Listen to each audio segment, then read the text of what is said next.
बिस्मिल्लाहिर्रहमानिर्रहीम। अस्सलाम वालेकुम नाज़रीन, नई वीडियो में खुश आमदीद।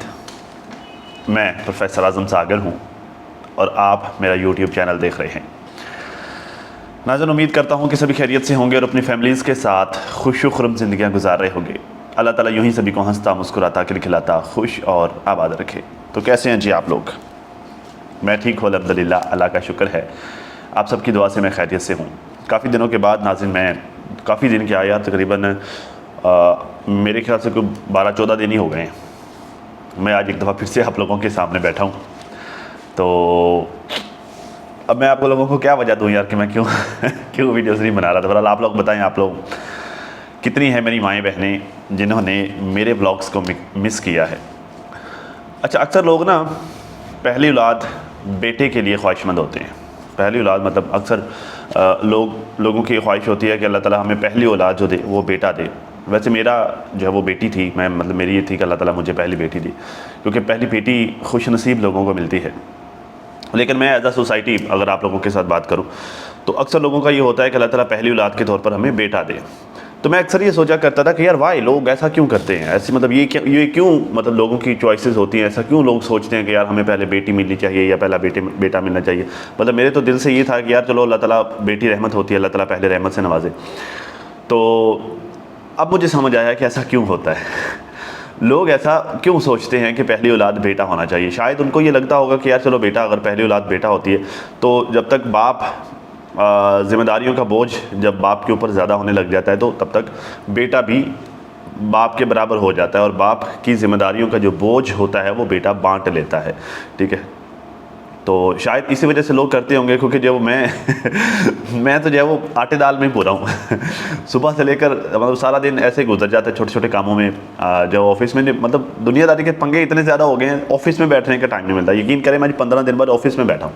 ठीक है, वो बंदा ऑफिस में बैठेगा तो काम करेगा ना, तो इतना ज़्यादा जो है वो अब एक तो रमज़ान शरीफ चल रहा है, रमज़ान शरीफ की वजह से ज़्यादा कुछ मसरूफियत भी ज़्यादा होती हैं और इससे हटकर जो है वो कुछ प्रॉब्लम्स मैंने आप लोगों के साथ शेयर भी किए थे पहले भी, तो वो सारा कुछ भी चल रहा है, वो सारे मामला भी चल रहे हैं।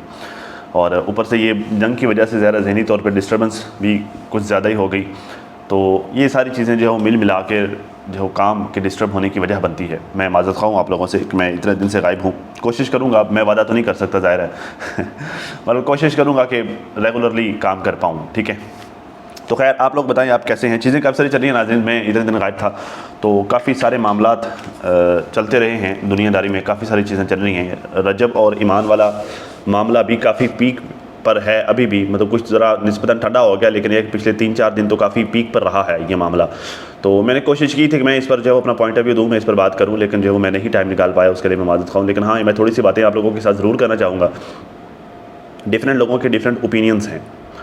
कुछ लोग रजब को ठीक कह रहे हैं, कुछ लोग ईमान को ठीक कह रहे हैं, कुछ लोग रजब को जो है वो लोफर और सरफिरा टाइप का बंदा कह रहे हैं, कुछ लोग ईमान को अनापरस्त कह रहे हैं।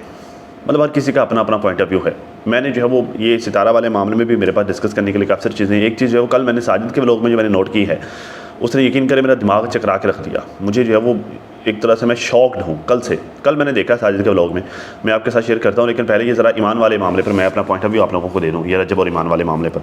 देखिए, अगर आप लोग मुझे रेगुलरली देख रहे हैं, आप में से जो लोग मुझे रेगुलरली देख रहे हैं, जिन लोगों ने मुझे मेरे दूसरे चैनल पर भी रेगुलरली देखा है, पाक विलेज इनसाइडर वाले पे, तो आप लोगों को याद होगा कि आज से कोई 5 से 6 महीने कबल मैं अपने पाक विलेज इनसाइडर वाले चैनल पर अपने एक दोस्त के साथ बैठकर रजब की वीडियोस पर मैं रिएक्शन रिव्यू दिया करता था। ठीक है, मतलब जब हम उसके वीडियो को स्क्रीन पर लगाते थे और साथ साथ अपना रिएक्शन शेयर करते थे।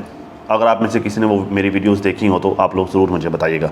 उन दिनों आप लोगों को पता होगा कि मैंने रजब को ठीक ठाक सपोर्ट किया है। एज सच मैंने कोई प्रॉपर वीडियोस बनाकर एनालिसिस के तौर पर तो नहीं किया, हाँ, लेकिन एक मैंने उसके वीडियो को स्क्रीन पर लगा के मैं उसको सपोर्ट करता था। मतलब यार पॉजिटिव फीडबैक भी एक तरह का सपोर्ट ही होता है।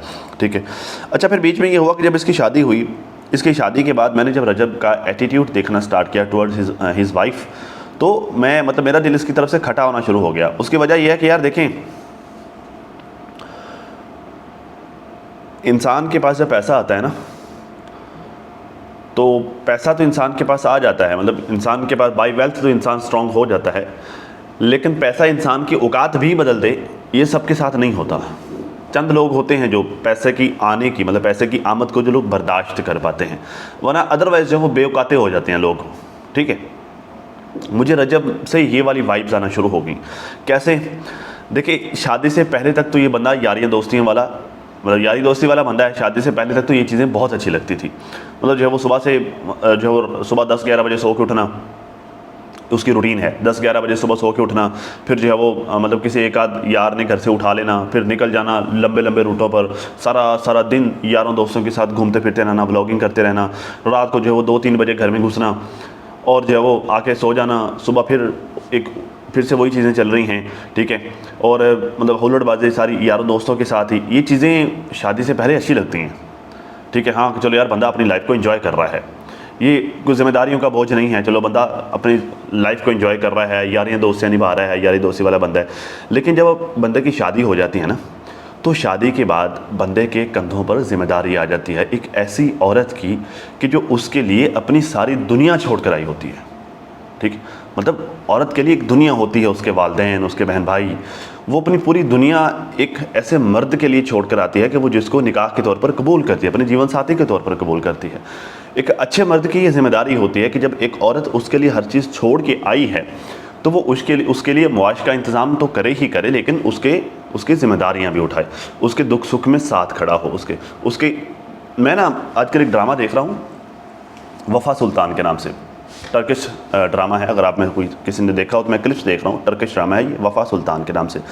उसमें ना एक वफ़ा सुल्तान नाम का जो कैरेक्टर है ना, वो बेसिकली मलंग है, फ़कीर है, मतलब अल्लाह का वली कह लो, वली है। ठीक है, तो अब वो बंदा, अब उसका उस वली का जो उन्होंने बनाया हुआ है साथ में, मतलब जो मुजावर है उसका या फिर जो उसका खिदमतगार है, वो अपनी बीवी के ऊपर ना चीख चिल्ला रहा था, डांट रहा था। ठीक है, शाउट कर रहा था अपनी बीवी के ऊपर। उसकी बीवी अब प्रेग्नेंट थी।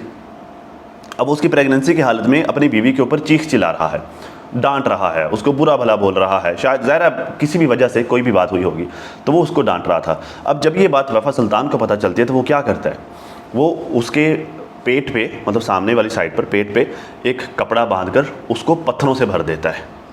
ठीक है, और उस वक्त वो जो डायलॉग बोलते हैं ना, वो डायलॉग याद रखने के काबिल हैं, वो डायलॉग ज़बरदस्त हैं। वो कहता है कि जब तुम्हारी बीवी पेट से है, उसने वज़न उठाया हुआ है, ज़ाहिर अच्छा खासा वज़न होता है, गर्दन, ये मोहरे, कमर, ये तमाम जगहों पे वज़न होता है, ठीक ठाक वज़न होता है। अंदर एक इंसान पल रहा होता है, एक जीती जागती जान पल रही होती है।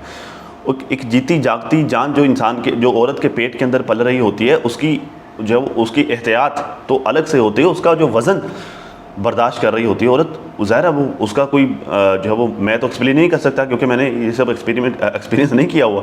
ठीक है, जिन ख़वातीन ने ये एक्सपीरियंस किए हैं उनको ये बड़ी अच्छी तरह से ये बात सब पता होगी। अच्छा, अब उसने वो पत्थर उसके पेट पर बांधकर उन तमाम पत्थरों के ऊपर उसने वो किसी चिड़िया के 2 अंडे रख दिए। उसने कहा कि ये 2 अंडे ये तब तक तुम्हारे पास अमानत हैं जब तक मैं तुम्हारे पेट से ये वज़न उतार नहीं देता। ठीक है, अब उसने कहा कि अब अगर तुम अपनी बीवी के मूड स्विंग्स बर्दाश्त नहीं कर सकते, ज़रा इस हालत में बड़े मूड स्विंग्स होते हैं ख़वातीन के, तो ये तो जब माहाना अयाम चल रहे होते हैं उस वक्त भी बड़े मूड स्विंग्स चल रहे होते हैं, और फिर जब ये प्रेगनेंसी में एक तो इतनी सारी तकलीफ़ चल रही होती हैं, रंग बिरंगे जो वो बार बार मूड चेंज हो रहा होता है, दूसरा जब वो इतनी तकलीफ़ बर्दाश्त कर रही होती है, वज़न उठाया हुआ होता है, मतलब मल्टीपल चीज़ें हो रही होती हैं। ठीक है, हार्मोनल चेंजेस बड़ी तेज़ी से हो रहे होते हैं, वो सब चीज़ें इन औरत की तबीयत पर असरअंदाज हो रही होती हैं। वो कहता है जब तुम ये सब कुछ बर्दाश्त नहीं कर सकते तो फिर तुमने उसे एज अ जीवन साथी क्यों चुना आपने। ठीक है, ये उसका डायलॉग था वफ़ा सुल्तान का, जिसने जो मुझे बड़ा इंगेज किया उस डायलॉग ने, यार बात तो ठीक बोल रहा है।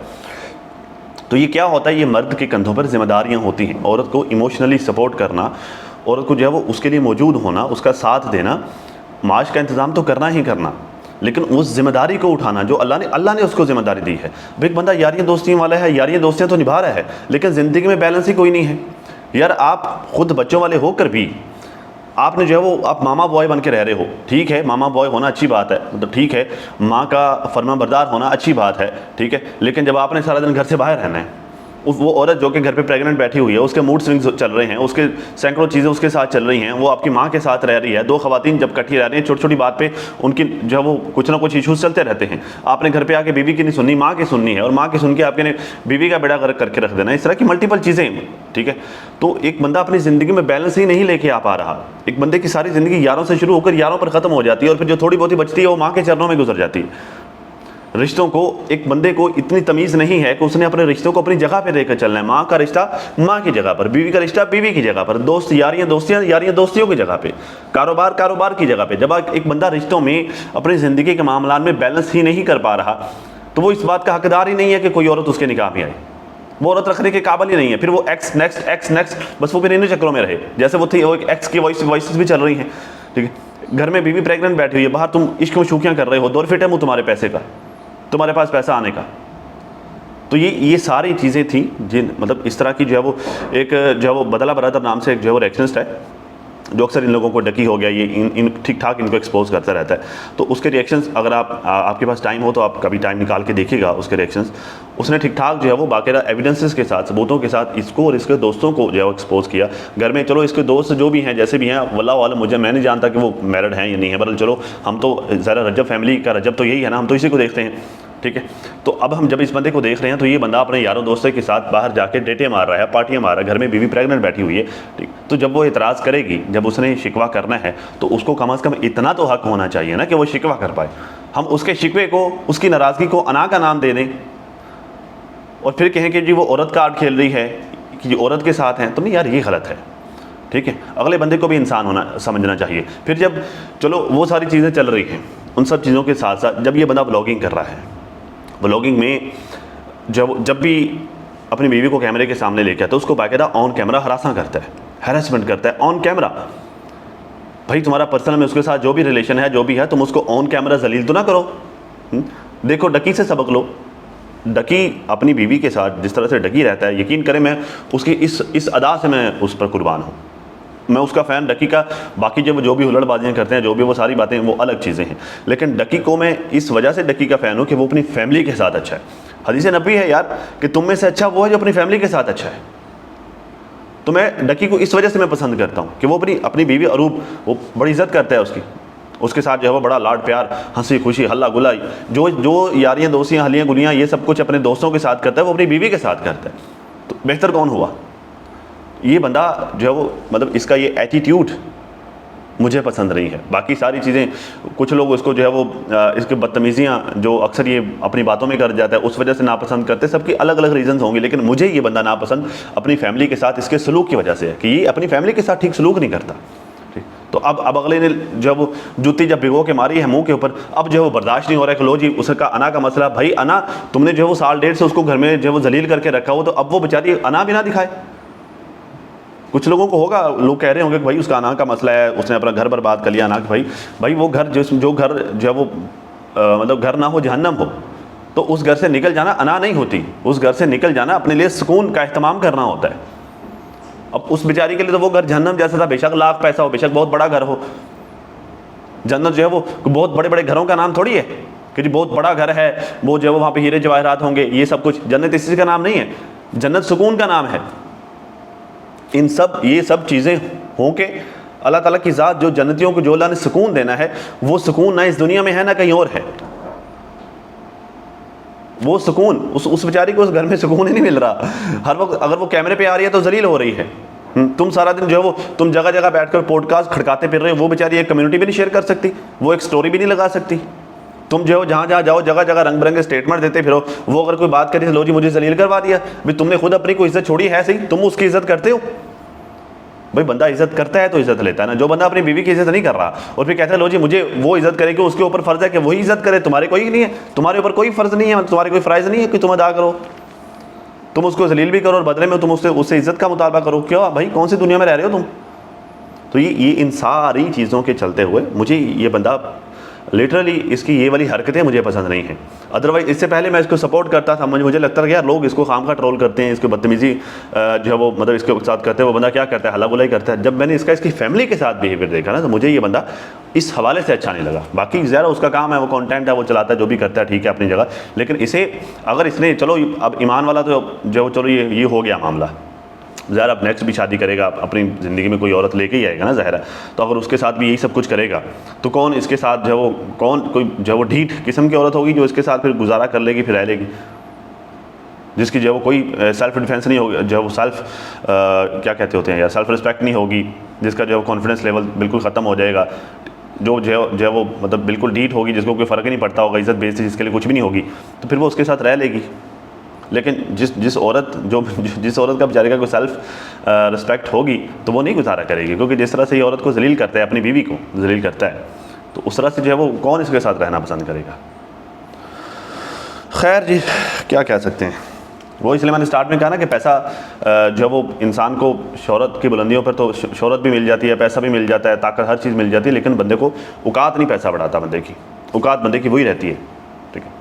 अब जैसे जो वही मुसलियाँ वाली हरकतें खैर अल्लाह माफ़ करे, क्या बोल दिया मैंने, तो बस ये हालात है जी। बाकी जो है वो जो चीज़ें होंगी इंशाल्लाह देखेंगे, अगर टाइम मिला तो बात करते रहेंगे। बहरहाल जब मैंने साजिद की वीडियो में नाज़रीन कल एक चीज़ देखी, बड़ी साजिद का कल मैं व्लॉग देख रहा था, काफ़ी दिनों के बाद मैंने देखा साजिद का व्लॉग, और कल टाइम था मेरे पास, तो मैं जो कल मेरा इरादा था कि चलो मैं देखता हूँ, कुछ शूट करता हूँ, लेकिन जो मैं बस आधा घंटा ही निकाल पाया। उस दौरान जो मैंने साजिद की वीडियो देखी, कोई 1-2 वीडियोज़ और देखी, जो मुझे फिर जाना पड़ गया ऑफिस से, तो कल मैं नहीं शूट कर पाया। लेकिन कल साजिद के व्लॉग में साजिद बिजली का बिल दिखा रहा था, जो कि 96,000 रुपये का था। 96,000 रुपये का बिल ये इस घर में, यकीन करें मेरे तोते उड़ गए देख के। 96,000 का बिल, भाई कितने नफूस हैं आपके घर पे। टोटल आपके 3 बच्चे, 2 आप लोग हो, 5 हो गए, 1 अम्मा है जो परमानेंट जो लोग यहाँ पे रह रहे हैं, ठीक है। टोटल 6 लोग आपके घर में रह रहे हैं, 6 लोगों का 96,000 रुपया बिजली का बिल। भाई क्या फैक्ट्री चला रहे हो आप लोग, इतना बिल किस चीज़ का। साजिद भाई थोड़ी सी मैनेजमेंट चाहिए, थोड़ी सी, इतना भी जो है वो खुद को आप नकारा ना बनाओ। आई एम सॉरी, मैं सितारा को नहीं बोल रहा साजिद भाई, ये आपकी जिम्मेदारी, क्योंकि मैनेजमेंट ज़ाहिर आप कर रहे हैं, ठीक है, तो ये आपकी जिम्मेदारी बनती है। कोई हराम का माल नहीं है ये कि जो है वो बस जिस तरफ जितना जा रहा है अन्यवाद जाई जा रहा है, उड़ाई जा रहे हो, अल्लाह दिए जा रहा है, हम उड़ाए जा रहे हैं, बस ठीक है, फूके जा रहे हैं, जान छुट्टी जिस तरफ जा रहा है। भाई इसको हराम का माल समझ के ट्रीट नहीं करो, और ना इसको हराम के माल की तरह उड़ाओ। 96,000 रुपये का मुँह होता है। अगले दिन जो है वो पता नहीं मैं किसकी बात कर रहा था, शायद नजमा की मैं बात कर रहा था, उसको मैं समझा रहा था अपनी वीडियो में कि भाई आप जो है वो ये रोना रो रही है, इतना ज़्यादा बिल आप लोगों का आ रहा है, 7-8 हज़ार के 10,000 मैंने बता रहे थे कि 12,000 बता रहे थे, मैंने कहा बिजली का बिल आ रहा है। तो मैंने मैनेजमेंट समझाई थी कि भाई यूनिट्स मैनेज कर लो, थोड़ा सा मैनेज करके चलोगे, 4-5 हज़ार 6 हज़ार बिल समझ में आती है, ठीक है। यार मैं 2 AC चलाता हूँ, एक AC मेरे ऑफिस में लगा हुआ है, एक AC मेरे घर पर लगा हुआ है। टोटल 8 प्लेटें लगाई हुई हैं मैंने, 8 प्लेट्स हैं मेरे पास, ठीक है, और कोई बैटरी शैटरी नहीं लगाई हुई। थोड़ा सा मैं यूनिट्स को मैनेज करके चलता हूँ, बस मैं इतना करता हूँ कि मेरे जो यूनिट्स हैं महाना वो 200 से ऊपर ना जाएं बस, तो बिल ऑटोमेटिकली कंट्रोल में रहता है। जैसे ही अब देखें 199 यूनिट है, बिल कितना आ रहा है जी, 3500, 4000, 4500 मैक्सिमम, ठीक।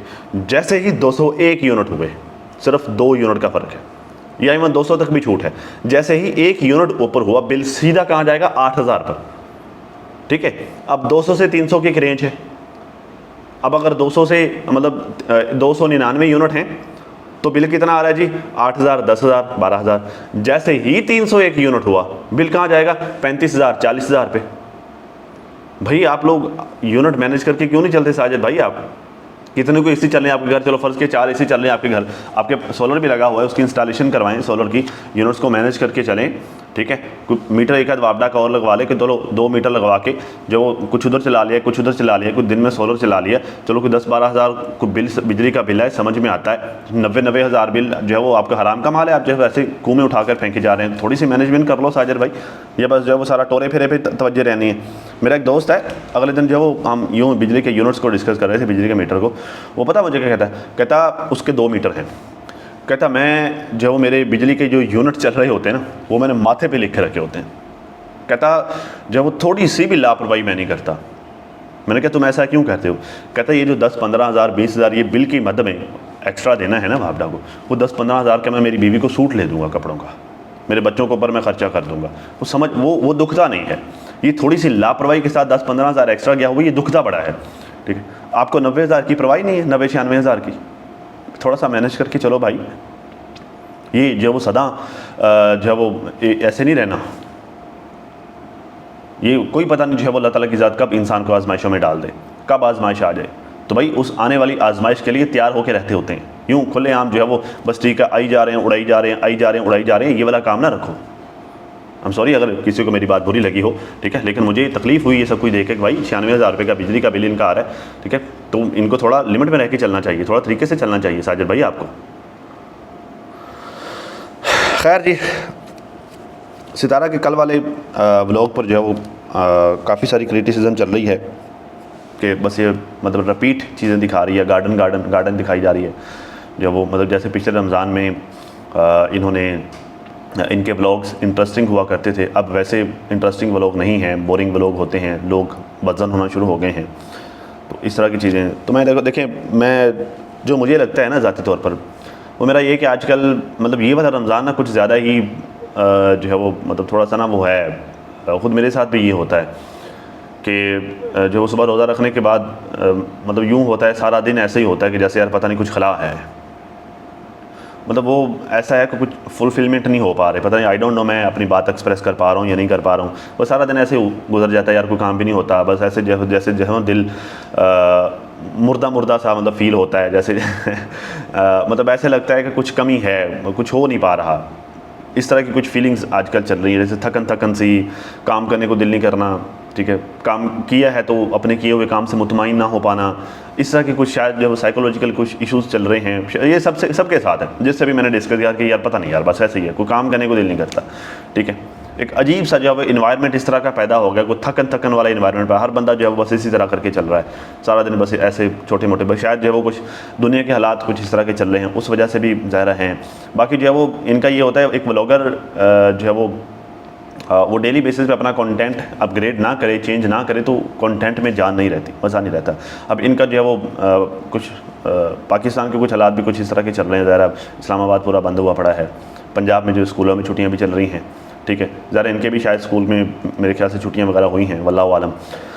तो अब कहीं आना जाना भी नहीं है। चलो पहले ये होता था कि पिछले रमज़ान में हमने देखा कि ये लोग जो है वो पहाड़ी पर निकल जाया करते थे, वहाँ जाके इफ्तारी का इंतज़ाम कर लेना, तो इस तरह की चीज़ें कर करा लिया करते थे। अब इस दफ़ा तो वो सब कुछ नहीं कर पा रहे क्योंकि ज़्यादा बाहर आना जाना नहीं है। अब जो रमज़ान के शुरू से तो ये जंग वाले मामला चल पड़े, ठीक है, तो इस तरह की चीज़ें भी हैं। बाकी घर में रह के ज़रा और वजह ये भी है, दिल भी नहीं करता काम करने को, शायद इनके साथ भी ये प्रॉब्लम फेस आ रही, क्योंकि मैं तो ये प्रॉब्लम फेस कर रहा हूँ, ठीक है, तो शायद इनका भी कुछ तरह का सिचुएशन चल रही हो, सीन चल रहा हो। तो बाकी हाँ ये है कि भाई अगर तो एक्टिव रखना है, चैनल को एक्टिव रखना है, और इससे जो है वो जो रोज़गार का सिलसिला एक चला हुआ है, अल्लाह ने बनाया हुआ है, पब्लिक की मोहब्बतों का सिलसिला भी जो अल्लाह ने दिया हुआ है, अगर उन सब चीज़ों को कंटिन्यू रखना है तो आपको जो है वो थोड़ी सी एफ़र्ट तो करनी पड़ेगी, ठीक है, एफ़र्ट तो ज़्यादा करनी पड़ेगी, एफ़र्ट तो करनी पड़ती है तभी कुछ आउटपुट आता है। तो आपको जो है वो ये थोड़ी बहुत एफ़र्ट करनी पड़ेगी, फिर ही आई होप कि कुछ बेहतरी नज़र आएगी। बाकी जो है वो पब्लिक जो कमेंट्स करती है, पब्लिक जो सवाल करती है, उसको जो है वो जैसे अक्सर साजिद भाई जो है वो आकर जो है वो गिची फिट हो जाते हैं, अगर वही करते रहेंगे तो फिर ये थोड़े थोड़े करके गायब होते रहेंगे, ठीक है। तो पब्लिक के क्रिटिसिज्म को, पब्लिक के सवालात को, पब्लिक की बातों को सीरियस लेना पड़ेगा, तभी जाके जो है वो ये मामला यूँ ही ठीक चलते रहेंगे, स्मूथली चलते रहेंगे, ठीक है। बाकी जो है वो कल के व्लॉग में ये था कि जी अम्मा जो है वो नाराज़ थी सितारा से, वीडियो का टाइटल भी यही था कि अम्मा नाराज़ हो गया, वो दोबारा ताहिरा सिस्टर के घर पे नहीं जाएंगी, क्योंकि वो अब हेटर्स ने तो जो है वो इस बात का हवा बनाया हुआ है, वो तो बड़ी जो है वो रंग बिरंगी बातें कर रहे हैं कि लो जी ताहिरा सिस्टर वालों ने बेइज्जत किया है इनको, इन्होंने जो है वो डांटा है, उन्होंने बातें सुनाई हैं कि लो जी आप जो है वो आपको काम के लिए बुलाया था, आप काम के लिए नहीं है, तो ये वो सारी बातें ठीक है, जबकि मेरे ख्याल से ऐसा कुछ भी नहीं हुआ। हाँ जो है वो अम्मा असल में पता कि मेरी अम्मा भी ऐसी हैं, माएँ जो वो काम ना कर लें इनको सुकून नहीं आता अब जो है वो हम इतना कहते हैं अम्मा को, अम्मा बस अब आपकी बहुएँ आ गई हैं, आपको क्या ज़रूरत पड़ी हुई है भाग दौड़ करने की, जो बाहर सब्जियाँ लगाई हुई हैं सारा दिन जो है वो जाकर अब रोज़ा रख के भी जो है वो सब्जियों की देखभाल कर रही होती हैं, पौधे शौधे लगा के दिए हुए हैं मैंने। तो जब मैं वहाँ होता था ना तो मैंने एक जो मैंने आप लोगों के साथ अक्सर शेयर भी किया था वो अहाता, जहाँ पर हमने वो सब्जियाँ वगैरह या फिर पौधे शौधे लगाए थे, तो अभी तक उनकी देखभाल कर रही हैं। तो उनकी देखभाल करती रहेंगी, घर की जो है वो घर के छोटे मोटे काम जो है वो अपनी बहू के साथ करवाती रहेंगी, मेरे भाई की बेगम के साथ घर की रोटी पानी करवाते रहेंगी, किसी मेहमान ने आना तो उनके इंतजामात में लगी रहेंगी, बच्चों को देखती रहेंगी। तो अक्सर मैंने कहा कि हम आप क्यों करती हैं, आपको ज़रूरत नहीं है, मतलब हम आप जो है वो नौकरानी रखवाई हुई है, चलो वो कर लेंगी। वो कहती कि नहीं मतलब मेरा दिल नहीं लगता, और फिर ख़ुद को जो वो रखने के लिए, एक्टिव रखने के लिए मज़ीद वो बच्चे जो है घर पे अक्सर बुलवा लेती हैं, मतलब उनके बच्चों रखे हुए हैं पढ़ने के लिए, कुरान पाक पढ़ाती हैं बच्चों को ना। तो जब वो मेरे कज़नों के बच्चे ये वो सारे इकट्ठे कुठे होकर कुछ 10-15 बच्चे, उनको जो है 2-3 घंटे 4 घंटे बिठा के उनको पढ़ाती हैं। तो कहती हैं मैंने ख़ुद को मसरूफ़ रखना है, मैंने जो है वो मुझसे बैठा नहीं जाता, तो मैंने जो है वो चलते फिरते रहना है, मैंने काम करते रहना है। कहती मैं वेली रहती हूँ, मुझे अच्छा नहीं लगता। तो माओं का ये है कि वो उनको वेले बैठना और किसी का करके दिया हुआ खाना उनको अच्छा नहीं लगता। वो कहते हैं कि करके खाना है, क्योंकि सारी ज़िंदगी उन्होंने करके खाया, कमा के खाया। अब सितारा की अम्मा का भी यही सीन है, भाई सारी ज़िंदगी तो उन्होंने करके खाया, सारी ज़िंदगी तो उन्होंने पैसे कमाए हैं, कमा के खाया है, सारी ज़िंदगी तो खुद बना बना के अपने हाथों से कर करके उन्होंने बच्चों को खिलाया है। अब जब वो वहाँ पर गई हैं और उन्होंने वहाँ पर जो माहौल देखा, हालात देखे कि भाई वो मज़दूरों के लिए उन्होंने खाना तैयार किया है और सारा दायरा और फ़ायदा सिस्टम वालों ने खुद अपने हाथों से बनाया है, तो इनको ये था कि चलो मैं इनके साथ होती, क्योंकि इनकी दाल को वो पसंद भी करते हैं, इनकी कुकिंग को वो पसंद भी करती हैं। तो इनको ये था कि चलो मैं बना लेती, मैं इनके साथ कुछ हेल्प कर देती, तो जो है वो फिर इनको अच्छा लगता, इनके सेटिस्फेक्शन इनको फ़ील होती। तो बस इतनी सी बात थी जिस बात पर ये थोड़ा शर्मिंदा थी। तो हेटर्स ने तो जो है वो बड़ा हवा बनाया हुआ। मैंने कुछ हेटर्स की वीडियो देखी कि लो जी उन्होंने डांटा है तायरा सिस्टर वालों ने उन्होंने उनकी बेइज्जत की है, बेइज्जती की है, तो अम्मा इस वजह से अब दोबारा तायरा सिस्टर वालों के घर पे नहीं जाएंगे ये वो।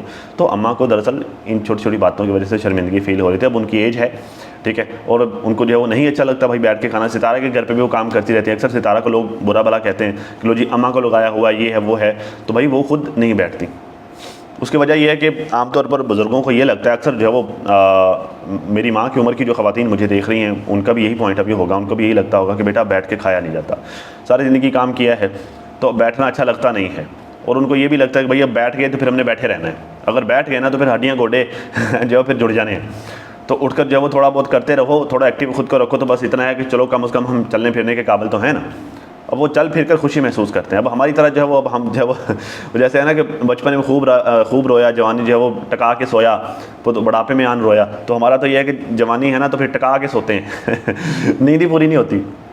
तो बूढ़े लोगों को बेचारों को नींद आती नहीं है, ठीक है, और बैठा उनसे जाता नहीं है, सारी ज़िंदगी काम किए हुए हैं, तो उनको यह है कि चलो चलते फिरते रहते हैं। चलो जी वो जैसे इकबाल का शेर है ना, लपटना झपटना झपट कर लपटना, लहू गर्म रखने का एक बहाना, तो उनको लहू चलो गर्म रखते हैं। तो बस इतनी सी बात है, इस बात पर जो इतना सारा हवा बनाया हुआ है। बाकी यार रमज़ान के अम्मा अब्बा ने सुना है कुछ चोरी की है, अब्बा ने तो खैर नहीं, अम्मा ने चोरी की है मेरे ख्याल से, वो लोगों के घरों में काम करती है। क्या नाम है, इरशाद नाम है छोटी मामी का, उसने मेरे ख्याल से को 50,000 की डंडी मारी है। 50,000 जो वो पड़ा होगा किसी का, वो उन्होंने उठा लिया, तो पुलिस घर पे छापे मार रही है। तो ये तो इन लोगों के हालात हैं, अल्लाह ताला इन लोगों को हया दे, अल्लाह शर्म दे। तो वो कहते हैं कि चोर के घर में कभी दीवा नहीं बलता। चोर का जो घर होता है ना, वो एक चोर था, वो जो वो एक झोंपड़ी वाले के घर पे जो है उसने बड़ी चोरियाँ की। वो जो है वो उसने को 50-60 चोरियाँ की। वो जब भी चोरी करने के लिए आता ना वो उस झोंपड़ी वाले के घर पे, तो उसके घर पे दीवा जल रहा होता। पहले ज़माने होते थे, अब तो ये चलो ये बल्ब शल्ब आ गए, लाइटें आ गई, उस वक्त वो दीवों का ज़माना होता था, तो दीवा उसके घर पर चल रहा होता था। तो आखिर जब एक दफ़ा वो चोरी करने आया, उसको पकड़ के बैठ गया वो बाबे को, कहता मैंने इतनी चोरियाँ की तुम्हारे घर में, तुम्हारे घर का दीवा कभी मैंने बुझा हुआ नहीं देखा, जबकि मेरे घर का दीवा कभी चला ही नहीं है। मैं चोरी करके लेके जाता हूँ, मेरे इतनी फुर्सत नहीं होती कि मैं जो वो दीवे में तेल डाल के दीवा चला लूँ। तो वो तारीखी बात की उस बुजुर्ग ने, कहता चोर के घर का कभी दीवा चलता ही नहीं है, ठीक है। तो अब इनके हालात देख लो, घर में जो है वो भूख नाच रही है, एक दूसरे का सर फाड़ रहे हैं, एक दूसरे के कपड़े फाड़ रहे हैं, खींचू हैं, तहूँ हैं बुरा हाल है इन लोगों की तरफ, ठीक है। और ऊपर से जो है इज़्ज़त के परखचे भी उड़े हुए हैं, जगह जगह जो है वो लोगों की बेटियों को भी, लोगों की बहन बेटियों को भी जलील कर रहा है वो ढक्कन वहाँ पर बैठ कर, ठीक है। तो अब ये ऊपर से नया कट्ठा खुल गया ठीक है। और जो है वो साथ में जो है वो ये सितारा का मामा, क्या नाम है उसका, चाचा रमज़ान है नहीं सॉरी चाचा सादक, उसको भी बेइज्जत करवाया। तो ये जो है चाचा सादक को भी अब अपने फ़ैसलों की अच्छी तरह से समझ आ रही होगी कि अच्छी खासी खातून थी वो अमानूर, जिसके होते हुए उसके सर पे सौतन ला के बिठाई और उसको सारी ज़िंदगी बेचारी को जलील किया इस औरत के लिए, जिसने जो है बुढ़ापे में सर पे मट्टी डलवा दी और पता नहीं कितनी दफ़ा इससे पहले भी स्टोरियाँ जो है वो आती रही हैं, और पहले पता नहीं कितनी दफ़ा सर पे मट्टी डलवा चुकी है, अब फिर से डलवा दी। अब घर में पुलिस के छापे पड़ रहे हैं और रमज़ान कहाँ हो तुम डूब कर नहीं मरते हो? कोई है चपनी कोई इंतज़ाम है तो ठीक है, नहीं तो मैं कर दूँ यहाँ से टी-शर्ट करवा दूँ चपनी, कोशिश करो उसमें नाक डबोगे, अगर थोड़ी सी शर्म आ जाए तो, लेकिन लगता तो नहीं है कि आएगी, लेकिन कोशिश करो कि चलो आ ही जाए, कुछ हो ही जाए, चलो और कुछ नहीं तो चलो चंद मिनट तुम सांस नहीं लोगे, शायद तुम्हारी मौत ही वाक़या हो जाए अल्लाह माफ़ करे। तो खैर नाज़रीन, अब तक के लिए इतना ही। अपनी फैमिली का बहुत ज़्यादा ख्याल रखिए और साथ अपनी दुआ में मुझे भी लाजमी याद रखिएगा। मिलते हैं किसी नई वीडियो में, तब तक के लिए अल्लाह हाफ़िज़।